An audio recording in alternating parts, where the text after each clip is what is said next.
Russia. And so the actions taken were enormously suspicious. And from the very beginning, I asked for the State Department to be engaged. I knew that our State Department's engagement would be key to finding out the truth of why Brittney Griner was held. I want the best for these proceedings and negotiations that are continuing to go. And so we want to tomorrow, and we're inviting Houston to show the public support of a hometown student, a person who honed their skills at Nimitz High School as a basketball player, and as well graduated from Baylor University, and has gone on to be an Olympian, and as well to be a renowned member of the WNBA, being first and second in terms of playing and performance in the WNBA. Tomorrow, we invite the community to join us. Basketball players, retired, we will be at the Toyota Center at 6 p.m. I'm delighted to have as my co-collaborators the Honorable Commissioner Rodney Ellis, the Honorable Mayor Sylvester Turner, all of whom will be present, and of course, the President of the NAACP. But the focus is on the people of Houston, her fellow students from Nimitz, and all of you. It is free, and we hope to make it as hospitable as possible. It is in the evening at 6 p.m. We want to accommodate all those who are working, and otherwise, we hope you'll bring your children. Because as we rally to support her, as we explain what it means to not live in a democracy, and how it is important for democracy to embrace one of our fellow Texans, we will then go into a prayer vigil. And we'll be receiving music from some of our renowned musicians in this community, including a video, because she has to be out of town, from Yolanda Adams. We will be listening to prayers from a variety of individuals, and we will do this together as a community. We will do this together as a community. We hope that we will have some greetings from the U.S. Department of State, and as we are speaking, more and more is being added to the program. But I am very excited because of the heroism of this individual, that the Trevor Reed family will be joining us tomorrow. And we are grateful for them, and we are grateful for the courage of Trevor Reed. But this is a community event, and it will not be successful if we do not come together. And let us be thoughtful of the family, and let us be thoughtful of the issue. My final words on this is to explain the difficulty of a legal system that is both complicated and incompatible with issues of justice. We hope the negotiations will continue to bring about success. We hold this rally because we know that there is a pending court date. With that in mind, we want everyone to know that there's no divide between Congress and the administration on fighting for Brittney Griner and Paul Whelan, both of whom are still held. And there are members of Congress, myself, and two others will discuss this further tomorrow, who've introduced legislation. And we want to bring Brittney Griner home immediately. So I thank you very much, and will now ask Commissioner Ellis to come forward and to offer comments about his collaboration on this day. We will follow this with our discussion on the issue of gun violence in America and the issue of guns in Texas right after this. Thank you. First, I want to thank Congresswoman Sheila Jackson Lee. She is always on point and on time. When Brittney Griner was first arrested, she was informed, she and her colleagues, there's a time to lay low and you work the diplomatic channels, and there's a time to ramp it up. It's now time to ramp it up. So it's important for you, the media and your viewers, to show some support for a hometown hero. Brittney Griner and her spouse obviously have been under tremendous pressure. She was one of our own. So it's important to do this here in Houston. It's important, Congresswoman, that you were able to arrange to have it at the Toyota Center. That is just so significant. Mayor Turner will be there. As she said, Bishop Dixon, the head of the NAACP, will be there. Representative Reynolds, other community leaders will be there. So this is a clarion call to the public, saying you come and come with your family. Many years ago, Congresswoman, as a staffer to one of your predecessors, I also know how important public support is. I can remember at a time when most people were critical of it, when Congressman Leland went to Cuba not once but several times.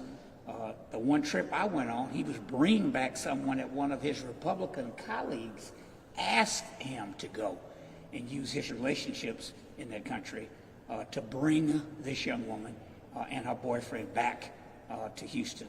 So it is important. And without the Congresswoman's leadership, we would not be here. She called on short notice, asked the mayor, asked me. We put out a robocall to about 10 or 15,000 households. I think that's going out as we speak. So we need the media to get the word out. And it is important that we also show sensitivity to Paul Whelan and his family as well.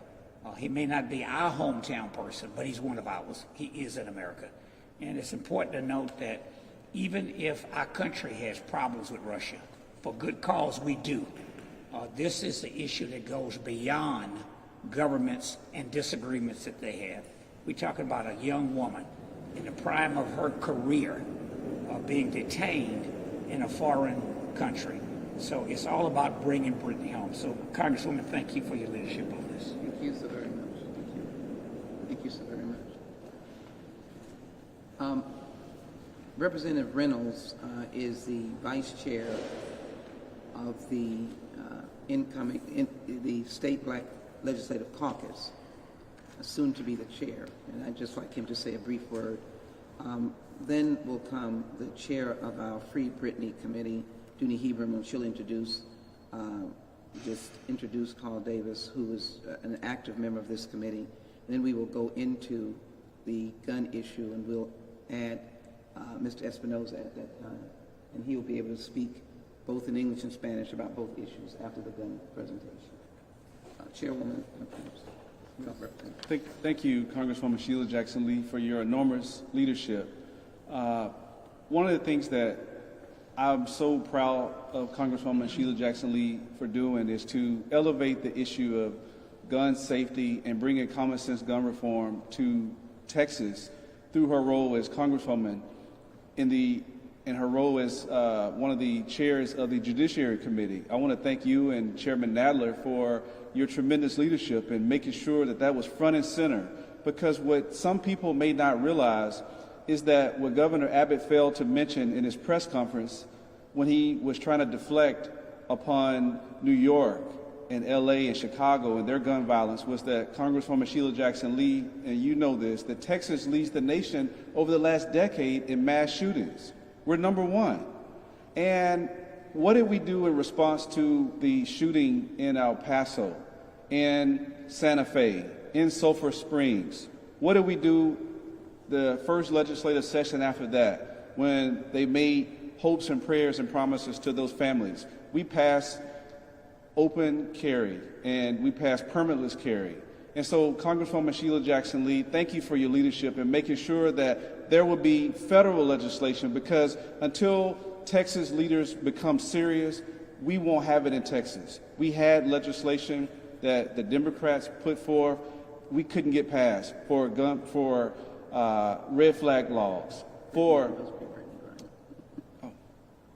Okay, and thank you for your leadership in bringing it forth with Brittney Griner.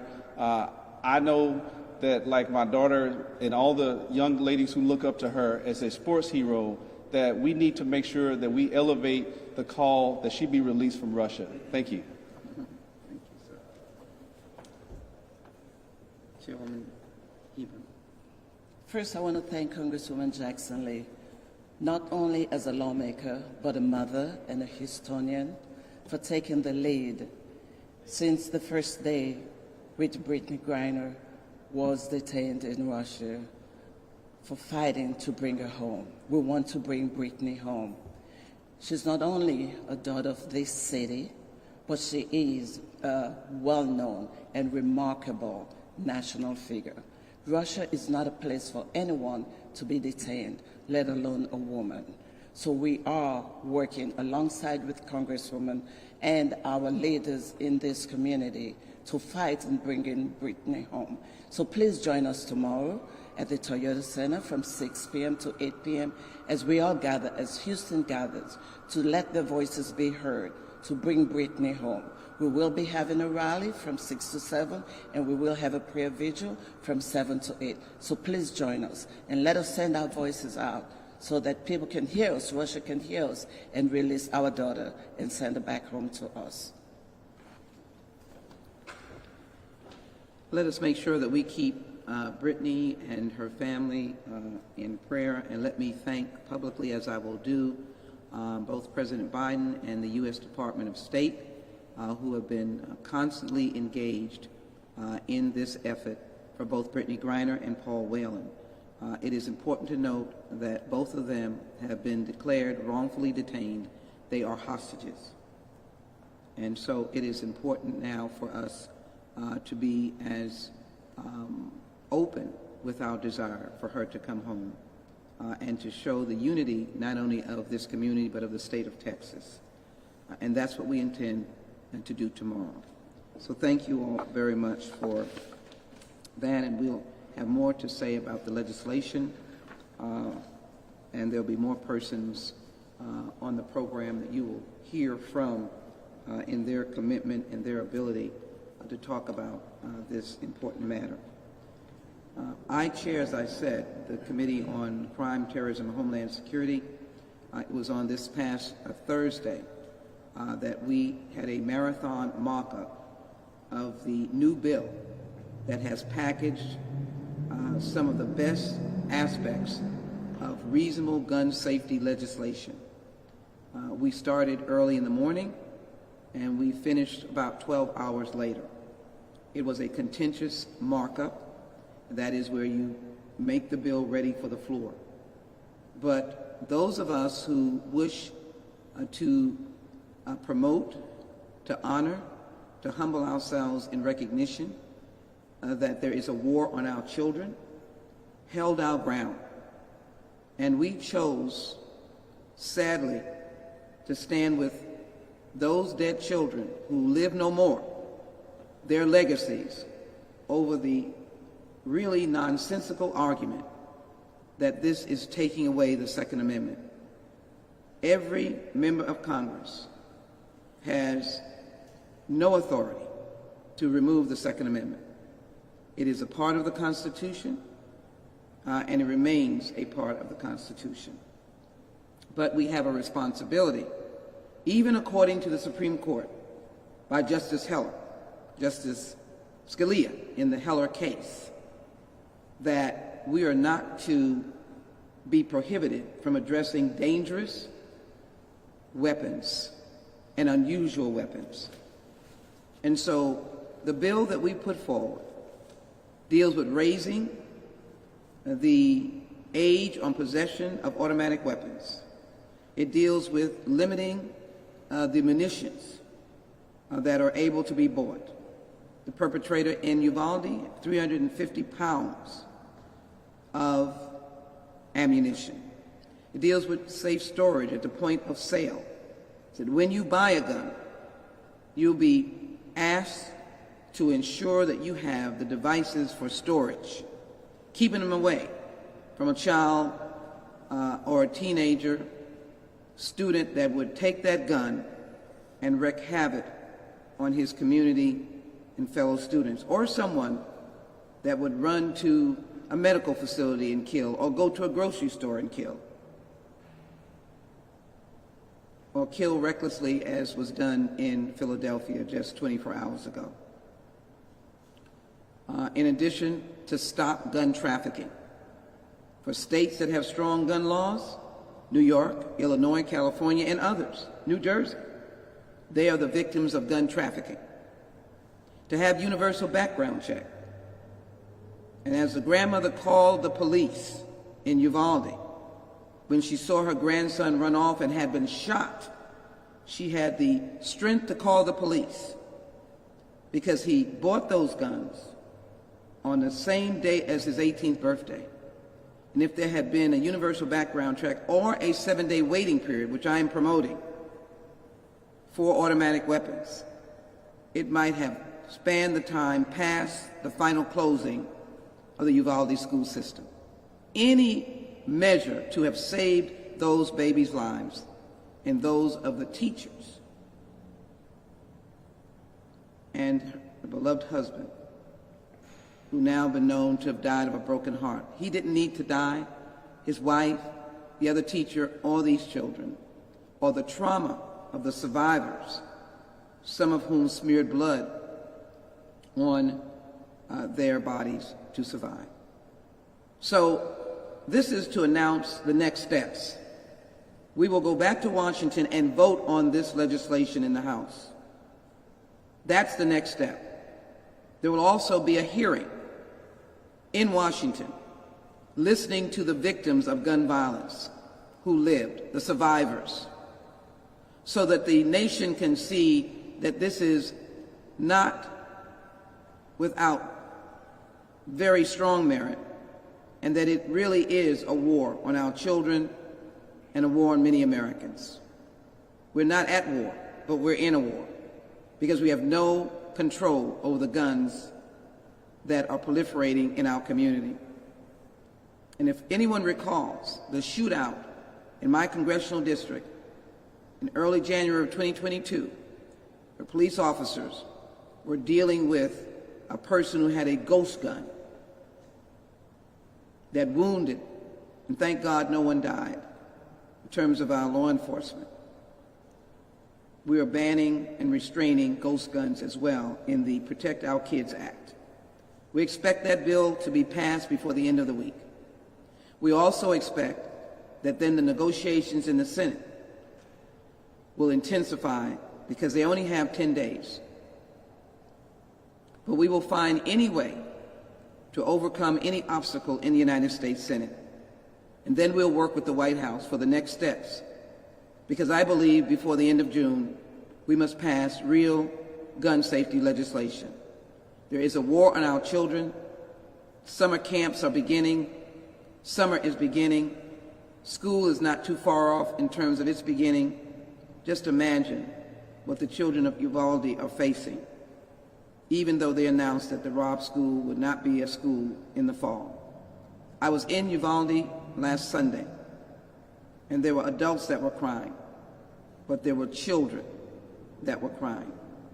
9, 11, 13, they were crying. Memories that they will have for the rest of their life.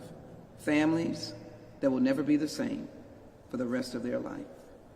So I want very briefly for Commissioner Ellis to be able to indicate the work that the County Commissioners Court is doing with Judge Hidalgo and other members, Commissioner Garcia and the other members, to recognize that local government is also a part of the effort. I do want to make the point that I have made in the hearing room on the record. Texas has no gun laws. It doesn't have red flags or court order by way of due process. It doesn't have a waiting period. It has open carry. It doesn't have an age limit on what guns you can buy.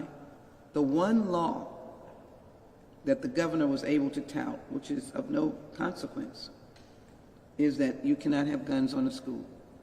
And then you have someone saying, well, let's arm the teachers. Well, in Texas, it says you can't carry a gun on a school campus. But it has no laws that would have helped save those babies. A simple waiting period, 7 days for automatic weapons, could have stopped, as I said, Salvador. A red flag law might have been able to be implemented in his 18th birthday if there were signs of his misdeeds, and there were. So I am stunned that I am confronting this in our state, which urges me even more to inform all of you that we will be on the floor voting for Protect Our Kids. We'll hold hearings, and we will push the Senate for their proposal, because one or the other will have to be on the president's desk, and we will find a way for that to be on the president's desk to save lives and to begin to end the war on our children in their own country. Just as someone said, defenseless and innocent. They died in the place that should be one of the safest places they could ever be. The legislation was introduced by myself, Chairman Nadler, and Chairman Thompson.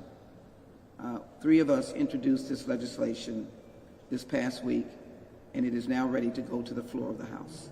Commissioner Ellis? Thank you, Congresswoman.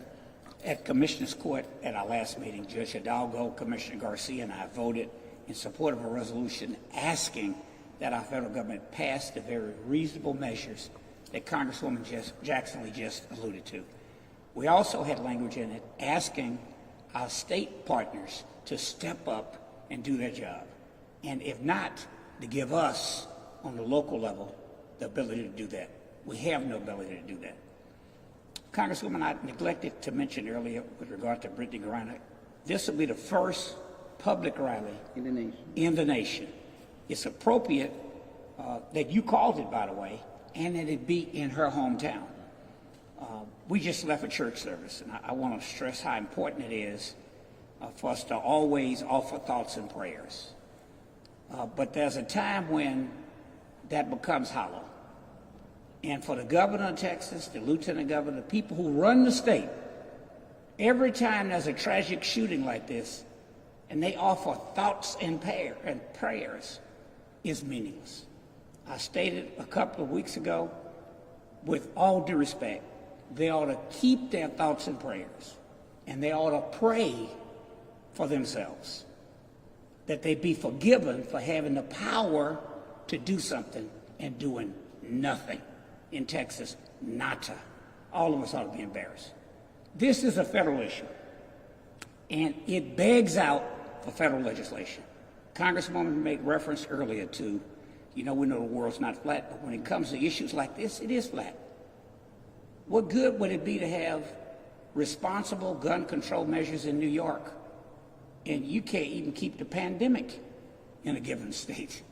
Everything crosses the borders. Our neighbors to the south. That's right. The drugs come up because of the market here. The guns go down because everybody has access to one here. I'm for hunting. I'm not a big hunter, but when I've gone, I've enjoyed it. If you need an AK-47 to hunt, you're blind. I mean, that's a weapon of mass destruction. So, Congresswoman, thank you. I just want to stress it is a federal issue. Would anybody say the Second Amendment says individuals ought to be able to get atomic weapons? Or we ought to have any other weapon of mass? Can we get tanks? That's ridiculous. So, look, I hope now is the time. It's going to take pressure. And people like this Congresswoman raising hell and embarrassing her. So thank you for your leadership. That kind of support is especially important to us.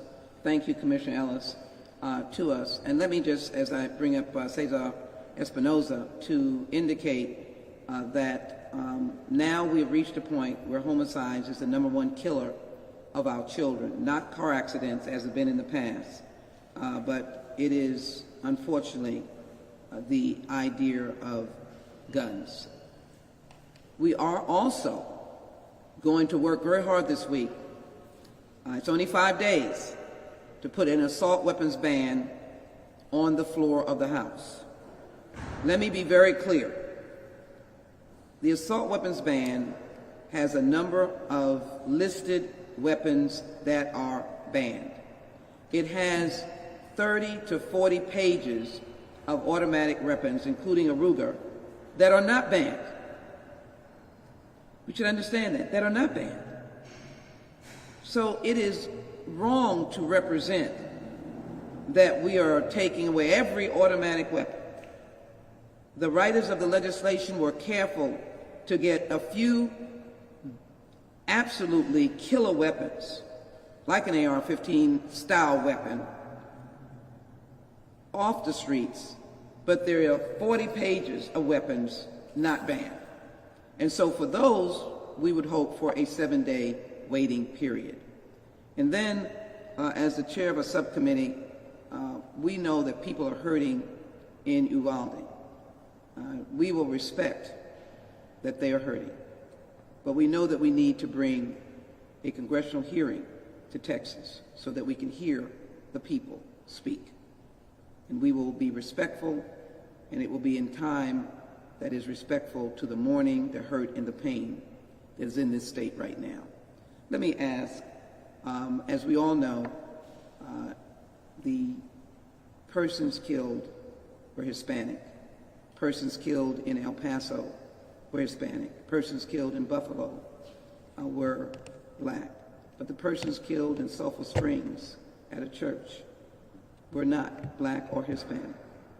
And so it's the world of people from all over that are being the victims and survivors of gun violence. When will the nation wake up? And when will the nation choose humanity, choose courage, and choose action? When will our elected officials, who are the public servants and the doers of the word of our constituents, choose humanity, courage, and action? I've already chosen to accept that at this time. Mr. Espinoza. Thank you, Congresswoman Sheila Jackson Lee. We want to number one express our full support for the event tomorrow. We want everybody to come out. This is not for a single community, but rather all Houston to come out and in one single voice say that we want Brittney back. She is one of our own, and we want to make sure that as one of our own, we protect her and we bring her back. So, primero queremos expresar nuestro apoyo total para el evento que va a ocurrir mañana a las 6 de la tarde en Toyota Center. Queremos invitar a que la comunidad sea partícipe porque ella es una persona de Houston y queremos que Houston le demuestre su apoyo a ella y demuestre que estamos aquí para ella y para traerla de regreso. Va a ser a las 6 de la tarde en el Toyota Center y les pedimos que vengan. Es un evento familiar para que vengan y primero sean parte del evento y después sean parte de la vigilia que va a ocurrir también mañana.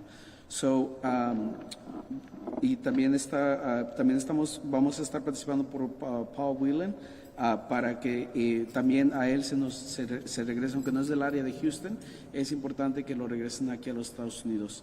On the second thing, which is gun violence, our community is still rattled by the events that happened in Uvalde. Many parents have called us already expressing fear of returning their kids to school the next school year. And the question that we must all ask ourselves is why? Why must parents live in fear? Why should the kids live in fear? A few days after we had the vigil just outside of this building, I was talking to my 16-year-old sister, and she was telling me that they have active shooter drills at the school. and she says that they don't know when they're going to happen, and they just happen, and at some point they don't even know if it's a real active shooter or if it's just a drill. So why should my 16-year-old sister, my kid, and other kids have to live in this constant fear?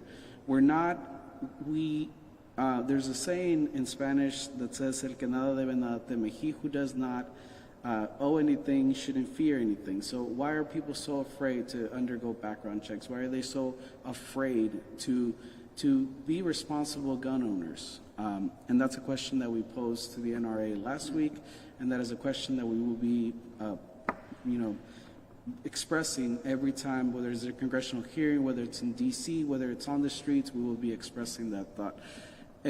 Muy importante que nuestra comunidad todavía está sufriendo de los efectos que pasó en Uvalde. Hay mucha preocupación en la comunidad, mucha preocupación inclusive de familias que no saben si el retorno a la escuela del año que viene va a ser, van a regresar a la escuela o si los van a mantener en la casa. Y los padres no tienen que vivir en ese miedo. Los padres deberíamos de vivir con la seguridad que si nuestros hijos van a la escuela, van a regresar.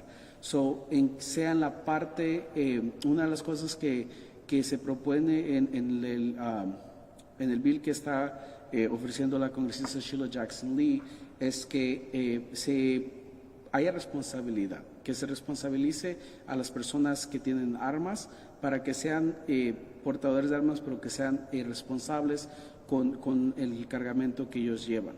Y como dice el dicho, el que nada debe, nada teme. Si no tienen nada que temer, ¿por qué tienen tanto miedo a que se les cuestione su involucramiento en crímenes pasados o que se les haga algún tipo de licencia para portar armas? Estamos aquí, le queremos agradecer a la congresista Sheila Jackson Lee por su liderazgo y de nuevo ya está trabajando en Washington D.C. por las familias latinas, por las familias afroamericanas, por todas las familias que viven en Houston. And we want to thank you for always stepping up for communities of color, for our communities, for your district, and for the entire city of Houston. We'll take questions in a minute. We'll ask Mr. Davis to speak to the importance of the prayer vigil for this community and the bringing together of religious leaders. Thank you, Congresswoman, for all your efforts and your leadership in trying to bring Brittney Griner home. As you said that on tomorrow at the Tar Heel Center there will be prayer vigil. We're issuing a call to all pastors. You know that prayer does work. And as I was reflecting, it's grandparents' prayers who has lifted those young people up. And I know that whether to bring them forward through toil, through troubles that they have experienced. And we are asking all pastors, ministers from around this city, let's stand united on tomorrow with Congresswoman Lee as we pray to bring Brittney Griner home. It will take all of us working together as one. And again, thank you, Congresswoman Lee, for your outstanding leadership, along with Commissioner Ellis, who was here early, and State Representative Ron Reynolds. That's federal government, state government, and county government working together as one. Thank you. Let me conclude by thanking the lead conveners of the Brittney Griner support rally and prayer vigil, that is both Commissioner Ellis, Mayor Turner, and as well joining me is the President of the NAACP, Bishop James Dixon. Let me thank those who are here, Mr. Carl Davis, who is assisting as a member of the Free Brittney Griner Committee on the prayer vigil. Let me thank Representative Ron Reynolds, the Vice Chair of the State Black Legislative Caucus, that have been leaders on the issues of voting rights and gun safety. Thank him for that and his presence here to support Brittney Griner. Let me thank Commissioner Ellis, Rodney Ellis, who is here, and also the Commissioner's Court work in supporting us as we go back to Washington, meeting members of Congress, supporting us as we go back to Washington for this very life-changing work. We thank Cesar Espinoza, who I know will be hearing from just continuously those who have been impacted, the survivors, and we thank Fial for his work. We thank the chairwoman of the Free Brittney Griner Committee, Dooney Hebron. This is a task force that came together quickly because we knew that the silence needed to be broken by the sincerity of Houstonians and those of religious leaders. And that's what we intend to do, and do it in its right and proper order for tomorrow. Again, at the Toyota Center in the plaza, plenty of water, 6 p.m., corner of Polk and LaBranch. We look forward to seeing you there as a showing of support for, again, our hometown girl, Brittney Griner. Any questions? If Brittney Griner isn't released before and has to go through this legal process, what is your biggest concern with having to go through the legal process over there? Well, I want to be respectful. Right now, Russia is obviously in a raging war against a country that has Western ideals and beliefs. It is a democracy. It leans toward the Western allies, Ukraine.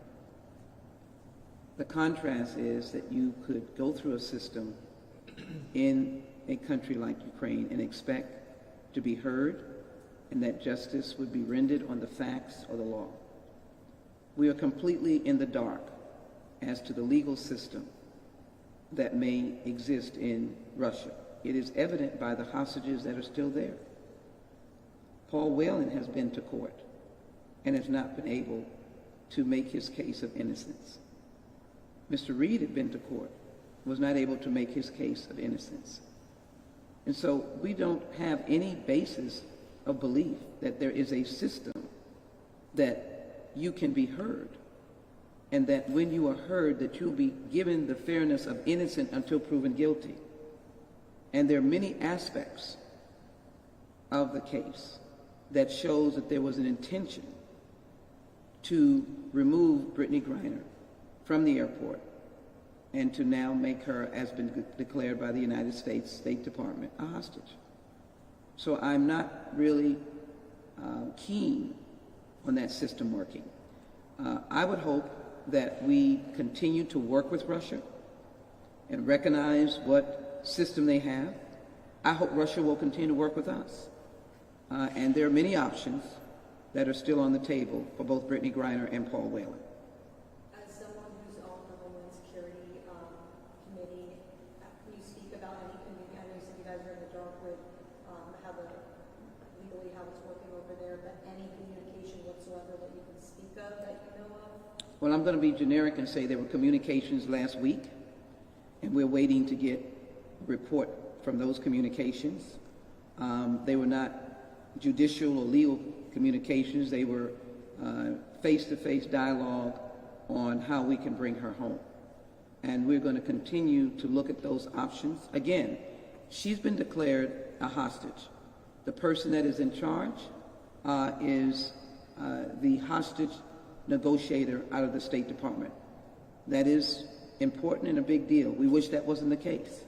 But those negotiations will go on outside of any legal issues and cases that may be in the future. And you mentioned that your family is going to be there. Can you talk about the significance of them being there? Well, I want to respect them and say that we are humbled. We're absolutely humbled. It is enormously significant. I had the privilege of working with them before their son was released. Their deep passion for America is without question. And their love of America and their love of all the hostages that are there. When they were speaking for their loved one, they spoke for Brittney Griner and Paul Whelan. And I will say this tomorrow, Paul Whelan's sister that is in New England said that she is praying for Brittney Griner to be released, and we are praying for Paul Whelan to be released, that they're all there, and we know that we're pushing them forward for the United States to put them at the very front of their efforts. So it is a humbling experience to know that someone who has been previously held, and none of us can stand in those shoes, none of us could even imagine, will come to stand with this community regarding a Houstonian who is now held hostage, and that we will not leave out Paul Whelan, who has been there really for a very long time. We think tomorrow we'll hear more about these issues. What else? Thank you so very much. It's a Sunday afternoon. We can't do anything. Again, let me just say Brittney Griner, support rally and prayer vigil, the great wealth of support that we've gotten. We're excited about it. Obviously, athletes are scattered across the nation, but the players that are coming, we're excited about. The contributions of our young people that are going to be present, we're excited about it because it's going to bring our community together. And that's what we're going to do tomorrow. We're going to be together tomorrow at 6 p.m., Toyota Center. With my Spanish, it'll be mi casa es su casa. My house is your house. I need you there tomorrow, 6 p.m., Toyota Center, La Branch and Polk. Thank you so very much. For Brittney Griner.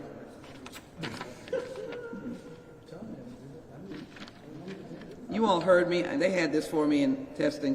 I didn't use it, so. No, it's okay. Like you say, mi casa es su casa, so next time we're going to need coffee. Yeah. Some kind of little snacks, you know. So you say mi casa es su casa. I'm guilty.